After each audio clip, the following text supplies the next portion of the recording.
అమరావతిలో నిబంధనల ప్రకారం ప్రైవేటు అసోసియేషన్లకు భూమి కేటాయించే అవకాశం లేదని పట్టణాభివృద్ధి శాఖ మంత్రి నారాయణ తెలిపారు. అసెంబ్లీలో బీజేపీ ఎమ్మెల్యే విష్ణుకుమార్ రాజు అడిగిన ప్రశ్నకు మంత్రి సమాధానమిచ్చారు. సుప్రీంకోర్టు ఆదేశాల ఆధారంగా అమరావతిలో భూముల కేటాయింపునకు నిబంధనలు రూపొందించామన్నారు. అమరావతిలో 119 పనులకు మొత్తం 66,802 కోట్లు ఖర్చవుతుందని వివరించారు. వైసీపీ హయాంలో పనులు నిలిపివేయడం వల్ల వ్యయం దాదాపు 25% పెరిగిందన్నారు. రాజధాని గ్రామాలన్నింటిలో ఒకే తరహా మౌలిక వసతులు కల్పిస్తామని నారాయణ చెప్పారు.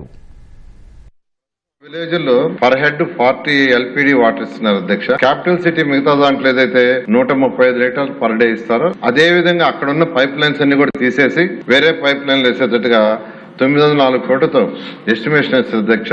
అయితే కొన్ని టెక్నికల్ ప్రాబ్లమ్స్ రావడం వల్ల దీన్ని మళ్ళా టెండర్ పిలవాల్సి వచ్చింది అధ్యక్ష. ఆగస్టు 27 అయితే దాన్ని ఓపెన్ చేస్తారు. అది ఓపెన్ చేసిన తర్వాత వెంటనే టేకప్ చేసి ఆ 29 గ్రామాల్లో కూడా క్యాపిటల్ సిటీలో మిగతా ఏరియాలో ఏ విధంగా అయితే రోడ్లు కానీ డ్రైన్స్ కానీ వాటర్ కానీ ఉన్నాయో అదే విధంగా చేస్తామని తెలియజేస్తాను అధ్యక్ష.